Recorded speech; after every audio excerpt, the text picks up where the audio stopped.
Hi అండి, నమస్తే. Welcome back to world of Bharathi. ఈరోజు రెసిపీ వచ్చి పిల్లలు పావు బాజీ చేయమన్నారు. నేను ఈవినింగ్ స్నాక్స్ కింద చేస్తున్నాను. అది చూడండి, ఉల్లిపాయలు 2 పెద్దవి కట్ చేసుకుని, ఒక టమాటా, ఒక 3 బంగాళదుంపలు, కొన్ని బఠానీలు, పచ్చి బఠానీ, క్యాప్సికమ్ 2 రకాల క్యాప్సికమ్ వేస్తున్నాను. రెసిపీ స్టార్ట్ చేద్దాం రండి. స్టవ్ వెలిగించి కళాయి పెట్టుకుని బటర్ వేసుకుందాం.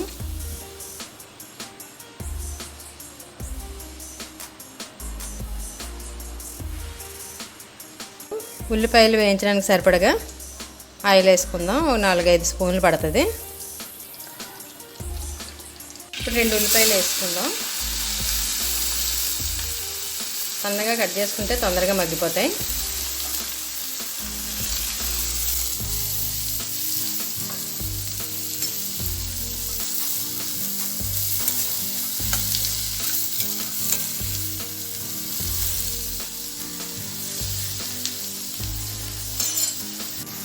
ఉల్లిపాయ కొద్దిగా మగ్గింది. బఠానీ వేసుకుందాం.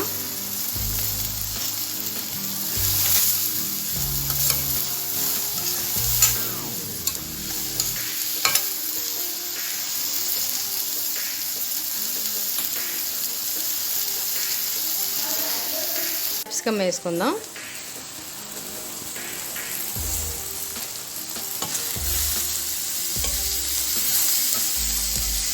ఇవి కొంచెం మగ్గాక టమాటాలు వేసుకుందాం.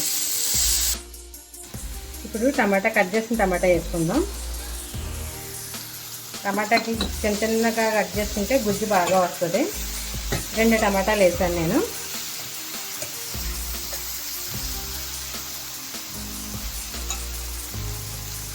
ఒక స్పూను అల్లం వెల్లుల్లి పేస్టు, అప్పటికప్పుడు దంచుకుంటే బాగుంటుంది పేస్ట్. ఇదంతా కూడా పచ్చివాసన పోయేదాకా వేయించుకోవాలి. ఒక స్పూన్ ఉప్పు వేసాం కదా మనం, ఇంకొక స్పూను సాల్ట్ వేసుకుంటే సరిపోద్ది. ఇదైతే నేను అక్కడ బొంబాయిలో మా అమ్మాయి ఉంది, మా 3వ అమ్మాయి బొంబాయిలో ఉంది. అక్కడ ఆయన మా అల్లుడి గారికి జాబ్ అక్కడ ఇన్కమ్ ట్యాక్స్ ఆఫీస్లో. అక్కడ మేము వెళ్ళినప్పుడు ఫస్ట్ టైం 10 ఏళ్ళ కిందట ఫస్ట్ టైము అప్పుడు చూసే నేను జూహు బీచ్ దగ్గరికి వెళ్ళాం. అక్కడ అంతా ఇదే తినేదే అంతాను, చాట్ మసాలా చాటు ఇవన్నీ పెడతా ఉంటారు. పావు బాజీ ఇవే పెడతా ఉంటారు. ఇది పావు బాజీ మసాలా ఒక పెద్ద స్పూన్తో తీసుకున్నాను. తర్వాత ఇది గరం మసాలా, తర్వాత ఇది కాశ్మీరీ చిల్లీ పౌడరు. ఇది లేకపోతే కాశ్మీరీ చిల్లీ పౌడరు, ఇది లేకపోతే కనుక మనకి ఇంట్లో ఆడించుకున్న పచ్చికారం ఉంటుంది కదా, ఇప్పుడు పచ్చళ్ళకి ఆడించుకుంటాం కదా, అదైనా వేసుకోవచ్చు. అదైతే పచ్చికారం బాగుంటుంది టేస్ట్. ఇది లేకపోతే ఇది ఇంట్లో ఉన్న వల్ల ఇది వేస్తున్నాను నేను. ఇలాగే నేను ఎక్కడికి వెళ్ళినా కూడా నేను ఇలాగా వంటల దగ్గర అన్నీ చూస్తూ ఉంటాను, అడుగుతూ ఉంటాను. అవి ఇంటికి వచ్చి మా పిల్లలకి చేసి పెట్టేదాన్ని. అక్కడ చూసానే నాకు చాలా నచ్చింది ఇది పావు బాజీ. ఇదే తిన్నాను నేను. ఇంకొక స్పూన్ ఉప్పు వేసుకుందాం. మళ్ళీ ఇదంతా కలుపుకొని,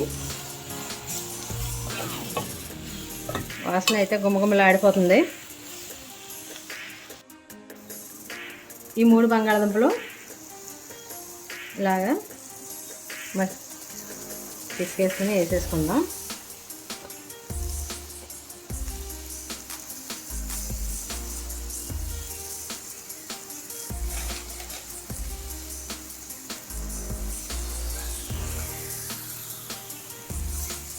ఇది మొత్తం కలిపేసుకుందాం.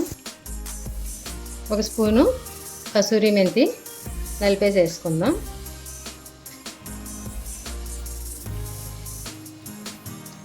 ఇప్పుడు మొత్తం అంతా కలుపుకుందాం.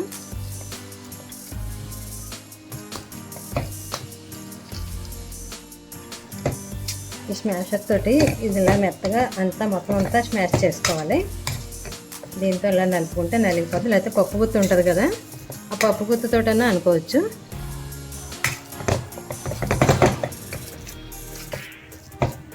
మొత్తం గింజలు, బఠానీ గింజలు, బంగాళదుంప ముక్కలు ఏమన్నా ఉంటే ముక్కలు ఇవన్నీ కూడా ఇలా మెత్తగా నలిపేసుకోవాలి. గుజ్జులా వస్తుంది.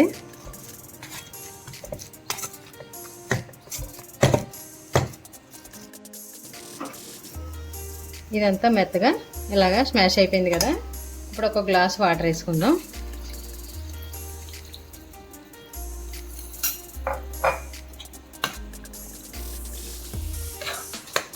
ఇది నేను బొంబాయిలో చూశాను. మా అమ్మాయి వాళ్ళు బొంబాయి కంటే ముందు గుజరాత్లో ఉండేవారు. గుజరాత్ కూడా అహ్మదాబాద్లో ఉండేవారు. అప్పుడు కూడా హోటల్స్కి వెళ్ళి నేను ఏదైనా కూడా అలా చూస్తూ ఉండేదాన్ని. ఇది దేంతో చేస్తారు, ఇదేంటి అని వాళ్ళు అడిగేదాన్ని. అలా చూసి అక్కడ బోర్డులో రాసి ఉంటాయి కదా, ఏది తింటే ఏ వెరైటీ తింటే ఎలా ఉంటుంది టేస్ట్, అన్ని రకాలు కూడా నేను టేస్ట్ చూస్తాను. అన్నీ చూసి తెప్పించుకుని చూసేదాన్ని. బాగుంటుంది. ఎలా అన్నీ చూసి చెప్తాను మీకు. అన్నీ కొంచెం కొంచెం నాకు జ్ఞాపకం వచ్చినవి ఎలా మీకు చేసి పెడతా ఉంటాను, చూస్తాను యూట్యూబ్లో. మళ్ళీ బొంబాయి వెళ్ళి నేను 5-6 నెలలు అయిపోయింది. మళ్ళీ వెళ్ళి మీకు చూపిస్తాను.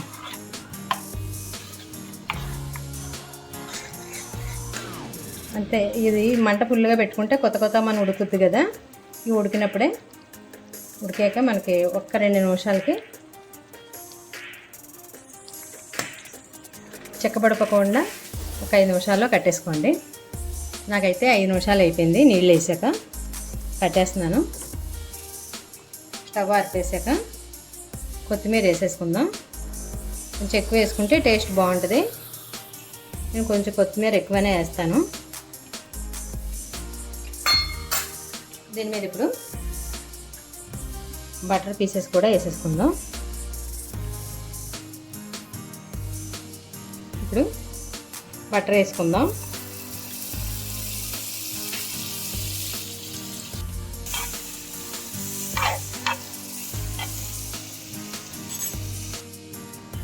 పావుల్ని ఇలా కట్ చేసుకుందాం.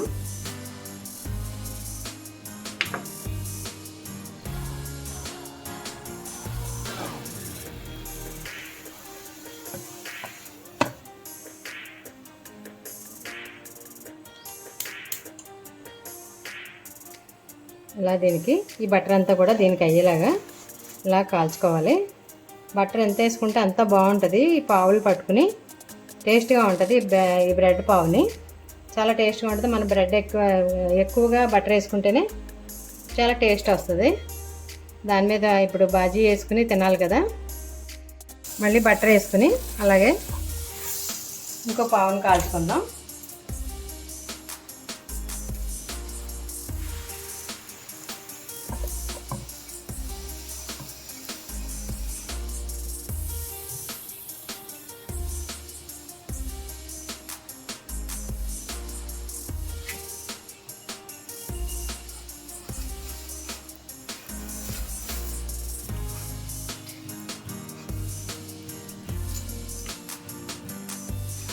అంతేనండి.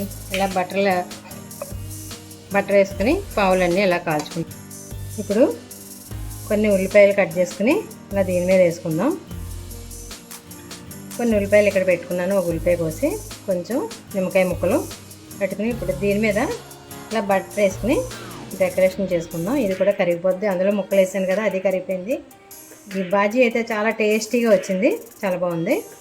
నేను పిల్లలు తింటారని కొంచెం మిర్చి తక్కువ వేసాను, కారం తక్కువ వేసాను. కారం కొంచెం వేసుకోండి, చాలా బాగుంటుంది కర్రీ. అంతేనండి, పావు బాజీ రెడీ. ఇప్పుడు దీన్ని తిని చూపిస్తాను. పావు బాజీ అయితే రెడీ అయిపోయింది. ఇలాగే ఉంటుంది. చూసారు కదా, ఎక్సలెంట్గా వచ్చింది. పిల్లలకి పెట్టేస్తాను, వాళ్ళు అడిగారు. ఇలా చేసుకోండి. కర్రీ కూడా చాలా బాగా వచ్చింది. అంతేనండి, కొంచెం ఎక్కువగా పడుతుంది బటర్. ఎంత బటర్ వేసుకుంటే అంత టేస్టీగా ఉంటుంది. వాళ్ళు కూడా అలాగే మనకి హోటల్ స్టైల్లో మనకి అలాగా బటర్ వేసి ఇస్తారు పైన. బాగుంది కదా. ఎలా వచ్చిందో మీరు కూడా చేసుకుని కామెంట్లో చెప్పండి.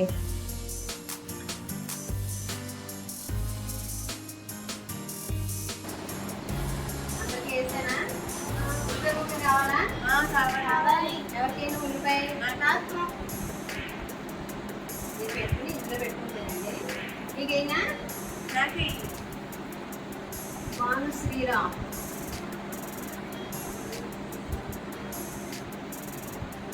కర్రీ ఉంది ఇక్కడ, కర్రీ వేసుకోండి. ఇది బాజీ, ఇది పావు అంటారు. ఇప్పుడు నేను తినేస్తాను. నాకైతే చాలా ఇష్టం ఇది. నీకు కూడా కదా. నేను బొంబాయి వెళ్తే ప్రత్యేకంగా దీన్నే నెమ్మది ఇస్తాను. ఇదే తింటాను బయటికి వెళ్తే. పానీపూరి ఇది ఎంటీ కూడా వేసుకుంటే బాగుంటుంది. చాలా బాగుంది, చాలా బాగుంది, సూపర్, చాలా సూపర్ వచ్చింది. ఎలా ఉంది బాను? పచ్చింటాడు అబ్బాయి పిల్లలతో ఆడపడానికి వస్తున్నాడు.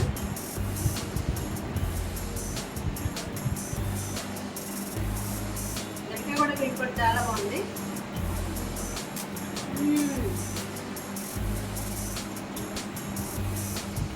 టేస్ట్ అదిరిపోయింది కదా, బాగుంది కదా. అండ్ సూర్య బాగుందా? బయట చూసి చెప్పు. Super super. సూపర్.